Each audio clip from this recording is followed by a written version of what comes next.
and its dangerously polluted air is putting highest ever temperatures. अब ये सब आपकी गलती है, ऐसा सब कहते हैं ना, इसीलिए इंडिया में गाड़ियां महंगी होने वाली है BS7 आने के बाद, और ये एक ऐसा नॉर्म होने वाला है जिसके बाद बहुत सारी गाड़ियां एक्चुअली इंडिया में बंद हो जाएगी। अब ऐसा क्यों होने वाला है, लेट्स अंडरस्टैंड। अब जिनको नहीं पता, BS का मतलब भारत स्टेज होता है और ये डिराइव किए गए फ्रॉम यूरो नॉर्म्स। अब जैसे इंडिया में BS6 नॉर्म्स चल रहे हैं, वैसे यूरोप में यूरो 6 नॉर्म्स आज लागू है। तो इसका इंट्रोडक्शन 1992 में किया गया था एज यूरो 1। अब ये ऐसा क्यों किया था? उन दिनों यूरोप में पोल्यूशन काफी बढ़ गई थी, तो एक तो ये इनके टूरिज्म को अफेक्ट कर रहा था, साथ ही में लोगों की हेल्थ अफेक्ट हो रही थी। सो हर कुछ सालों में ये नॉर्म्स को वो स्ट्रिक्ट करते जा रहे हैं। जस्ट फॉर योर एग्जाम्पल, एक यूरो 1 गाड़ी आज 10 यूरो 6 गाड़ी जितना पोल्यूशन क्रिएट करती है। तो जब यूरो 7 का अनाउंसमेंट किया गया, तब काफी सारे यूरोपियन देशों ने इसका अपोज किया। ऐसा क्यों? ये चीज इंडिया में भी आने वाली है, तो it is important for you also to know it. ऐसे नहीं कि ये सिर्फ यूरोप की कहानी है। तो अगर आपको ये सारी खिचड़ी को समझना है, first let's understand what are these emission norms और ये चलते कैसे हैं। ये कंट्रोल करते हैं बहुत सारे हार्मफुल गैसेस को, लेकिन दो सबसे इंपॉर्टेंट हो जाते हैं, nitrogen oxide and carbon monoxide. अब नाइट्रोजन ऑक्साइड जैसी गैसेस रेस्पिरेटरी डिसऑर्डर्स क्रिएट करते हैं और वर्स्ट केस में आपको कैंसर भी हो सकता है। अब इनको रेस्ट्रिक्ट करने के लिए काफी स्ट्रिक्ट मेजर्स लिए गए। सो फॉर एग्जांपल, अगर हम यूरो 1 की कोई गाड़ी देखते हैं, चाहे पेट्रोल डीजल कोई भी देख लो, अगर वो 1 किलोमीटर ट्रैवल करती है तो maximum 970 milligrams of nitrogen oxide emit करेगी। वहीं पे आज के तारीख की पेट्रोल गाड़ी सिर्फ 60 मिलीग्राम और डीजल गाड़ी केवल 80 milligram of nitrogen oxide emit करेगी फॉर 1 किलोमीटर ट्रैवल। यूरो 7 में काफी सारे कंट्रोवर्शियल चैलेंजेस आएंगे जो इंडिया में भी देखने को मिलेंगे विद BS7। अब आप बोलोगे कि इसमें कंट्रोवर्शियल की बात क्या है? देखिए, जनरली जब ऐसे नॉर्म्स आते हैं तो बहुत सारे कार मैन्युफैक्चरर्स इसका अपोज करते हैं, बट इस बार काफी सारे बड़े यूरोपियन देश जहां पे गाड़ियां मैन्युफैक्चर होती है ऑन अ लार्ज स्केल, उन्होंने भी ये नॉर्म का क्लियरली अपोज किया है। पहली बार मैं ऐसे देख रहा हूं कि वोल्वो जैसी कार मैन्युफैक्चरिंग कंपनी, उसने इस बिल को अपोज किया है, क्योंकि वोल्वो पिछले 5-6 साल से केवल EVs and hybrids he manufacture कर रहा है। अब उनको क्या कंसर्न आ सकता है यहां पे? तो बहुत सारे रीजन है, एक एक करके बताता हूं। सबसे पहला पॉइंट, डेडलाइन।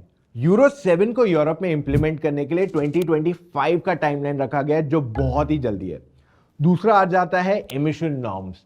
अब पेट्रोल या डीजल दोनों गाड़ियों के लिए 60 milligrams of nitrogen oxide emit करना पड़ेगा उनको फॉर एवरी किलोमीटर। अब आपको याद है 2020 में BS6 इंडिया में लागू किया गया था और 2023 में BS6 फेज 2 आ गया था। अब फेज 2 क्या था? उसमें real driving emission test introduce किया गया था ऑन BS6, यानी कि आपके नॉर्म्स वही थे। फर्क यह है कि गाड़ी स्टैटिक रह के उसका एमिशन टेस्ट नहीं किया गया। गाड़ी अब जैसे रोड पे चलाते हो वैसे चला के एमिशन टेस्ट किए गए।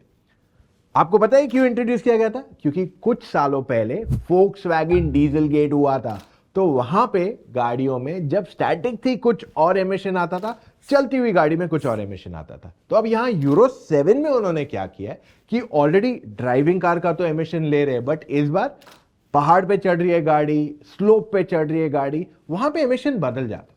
सो टू काउंटर दैट उन्होंने इसको भी यहां लिस्ट में डाला है इस बार, जिसका मतलब यह है कि गाड़ी को एक्स्ट्रा हार्डवेयर लगेगा और साथ में कहीं ना कहीं आपकी गाड़ी की परफॉर्मेंस भी अफेक्ट हो सकती है just to get controlled emission. Euro 7 के हिसाब से जैसे ही आप गाड़ी शुरू करते हैं ना, उसको पोल्यूशन को इमीडिएटली कंट्रोल करना चाहिए, बट आज के तारीख में कहानी वैसी नहीं है। आज आप गाड़ी शुरू करते हो, कुछ किलोमीटर चलाते हो, उसके बाद पोल्यूशन कंट्रोल में आता है। अब ये क्या पॉइंट है? देखिए, आपके कैटालिटिक कन्वर्टर जो एग्जॉस्ट में आता है वो कुछ किलोमीटर बाद हीट अप होता है, तो 400 डिग्री सेंटीग्रेड पे जब हीट पे पहुंच जाता है तब वो आपके पोल्यूशन को बेटर कंट्रोल करता है। यानी कि आज के तारीख में अगर आपको वो इंप्लीमेंट करना है नए रूल को, दैट मीन्स आपको गाड़ी शुरू करने से पहले ही एक एक्स्ट्रा सेट ऑफ हार्डवेयर की जरूरत पड़ेगी to heat your catalytic converter, और साथ में ये शायद आपके गाड़ी के स्टार्ट करने के प्रोसेस को भी लंबा कर सकता है। अगर आपको लगता है कि ये सारी चीजें चैलेंजेस थी, तो मैं कहूंगा पिक्चर अभी बाकी है मेरे दोस्त। लास्ट पॉइंट जो है is gonna be very surprising. आपकी गाड़ी में इंट्रोड्यूस किया जाएगा ऑन बोर्ड मॉनिटर।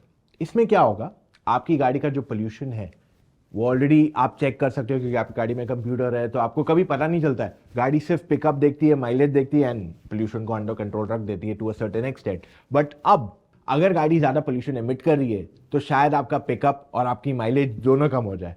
और मान लो कभी आपका एमिशन काफी ज्यादा बढ़ गया 2.5 times of the limit, then in that case आपका जो इंस्ट्रूमेंट क्लस्टर है वहां पे आपको वार्निंग भी आएगी, और अगर आपने उसे इग्नोर करने की कोशिश की आगे चल के आपकी गाड़ी भी शायद शुरू ना हो, आपको उसे टो करना पड़ेगा टू द डीलरशिप, और जो आपका एमिशन का इशू है उसे फिक्स करना जरूरी हो जाएगा। वैसे अगर कोई भी पेट्रोल या डीजल गाड़ी मैन्युफैक्चर हुई है तो उस पे एक सर्टेन नंबर ऑफ इयर्स तक उससे ये पोल्यूशन को अंडर कंट्रोल रखना था। तो इसी की वजह से यूरो 6 में 5 साल या 1 लाख किलोमीटर का लिमिट था। अब इसे बढ़ा के डबल कर दिया गया है 10 इयर्स या 2 लाख किलोमीटर। इतना high level of maintenance maintain करना गाड़ी को विदाउट पोल्यूशन, दैट मींस आपका इंजीनियरिंग कॉस्ट भी कहीं ना कहीं ऊपर जाएगा, which means your car cost will also shoot up.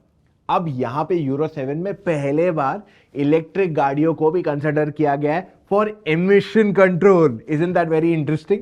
अब यहां पे दो चीजों को ध्यान में रखना है। सबसे पहला, बैटरी का ड्यूरेबिलिटी जो है वो लंबा होना चाहिए, तो ऑटोमेकर को उस पर क्लैरिटी लानी पड़ेगी।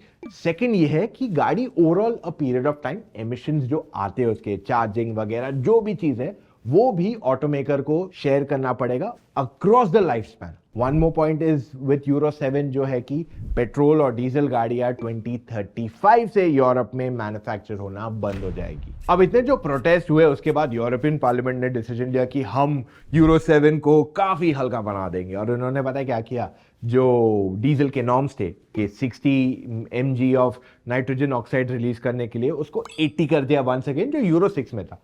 उसके अलावा नो चेंजेस एट ऑल। अब ये चीज आपको इंडिया में भी इंपैक्ट करने वाली है क्योंकि BS7 इंडिया में भी आने वाला है with most of these similar things.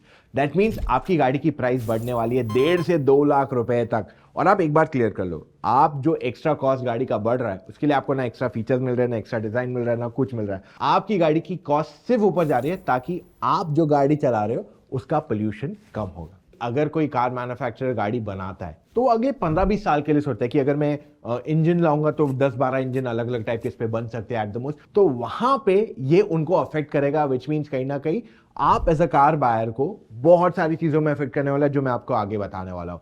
So India में 4 मेजर डिसएडवांटेजेस आपको आने वाले। सबसे पहला, कोई भी गाड़ी इंडिया में 15 साल से ज्यादा रजिस्टर नहीं की जा सकती है, यानी कि आप मजबूर हो जाओगे नई गाड़ी खरीदने के लिए। दूसरा पॉइंट ये है कि आज के तारीख में इंडिया में आपको ऑप्शंस तो बहुत सारे हैं गाड़ी लेने को, लेकिन उन पे जो टैक्स आप पे कर रहे हो वो बहुत ज्यादा है, यानी कि आपका खर्चा गाड़ी पे कम, टैक्स पे ज्यादा जा रहा है। अब जिस तरीके से हम गाड़ी की प्राइस देख रहे हैं वहीं पे पेट्रोल की प्राइस भी ऊपर जाने वाली है। जी हाँ, BS6 में पेट्रोल की प्राइस 1 या 2 रुपया पर लीटर गई थी ऊपर, अब BS7 में भी वो होने वाला है। अब अगर प्राइस ऊपर नहीं जाती है दैट मीन्स वहां पे एथेनॉल ब्लेंडिंग हो जाएगी या बायोडीजल आ जाएगा, विच मीन्स कहीं ना कहीं आपके इंजन की लाइफ भी घटने वाली है in this process. I think एक पॉइंट मैं आपके साथ यहाँ हाईलाइट करना चाहूंगा, द फैक्ट कि डीजल गाड़ियों में कुछ गाड़ियां जो बहुत अच्छी नहीं सेल कर रही है, और आज भी कोई ऐसी गाड़ियां हैं जो BS6 से BS7 अपग्रेड शायद ना कर पाए ऑन दैट डीजल इंजन, जैसे हैरियर हो गई, सफारी हो गई, हेक्टर हो गई, कंपस हो गई। और ऐसे नहीं कि इंडिया में हाइब्रिड को प्रमोट किया जा रहा है यार, हाइब्रिड गाड़ियों पे 43% GST प्लस सेस लग रहा है। मतलब कार मैन्युफैक्चरर चाह ही नहीं रहा है कि मैं इंडिया में डीजल के जगह हाइब्रिड गाड़ी इंट्रोड्यूस करूं। अब देखिए, BS7 आने से रोड पे शायद पोल्यूशन कम हो जाए, बट डेफिनेटली आप जो गाड़ियां लेोगे उसमें आपको परफॉर्मेंस कम मिलेगा, माइलेज कहीं ना कहीं अफेक्ट हो जाएगी, आपके पास मार्केट में ऑप्शंस कम हो जाएंगे। वैसे अगर आप चाहते हो कि मैं आपके लिए और एक वीडियो बनाऊं जहां पे बताएंगे कि इंडियन गवर्नमेंट ईवीज को इतना क्यों प्रमोट कर रही है, 5% GST है केवल। एंड बाय द वे, अगर आप अभी भी कंफ्यूज है, आपको लग रहा है कि यार मार्केट में ऑप्शंस इतने हैं गाड़ियां खरीदने को और मैं गलत गाड़ी ना ले लूं, देन इन दैट केस हम आपके सारे डाउट्स क्लैरिफाई कर सकते हैं on a phone call. So how do you do that? Go to motoroctane.com/car-consultancy। वहां जाके अपने कुछ डिटेल्स फिलअप कीजिए एंड कॉल टाइम बुक कीजिए एक एक्सपर्ट के साथ। It's as simple as that. और अगर अभी तक आपने मोटर ऑक्टेन को सब्सक्राइब नहीं किया है, डू दैट राइट अवे, क्योंकि बहुत जल्द हम आपके लिए बहुत सारा इंटरेस्टिंग कंटेंट लाने वाले हैं। टाटा कर्व पे आपको वीडियो मिलने वाला है, महिंद्रा थार रॉक्स पे आपको बहुत सारे वीडियोस मिलने वाले हैं। So subscribe to Motor Octane right away. मिलेंगे कल फिर से with an all new video. Take care, love you all, see you tomorrow, bye.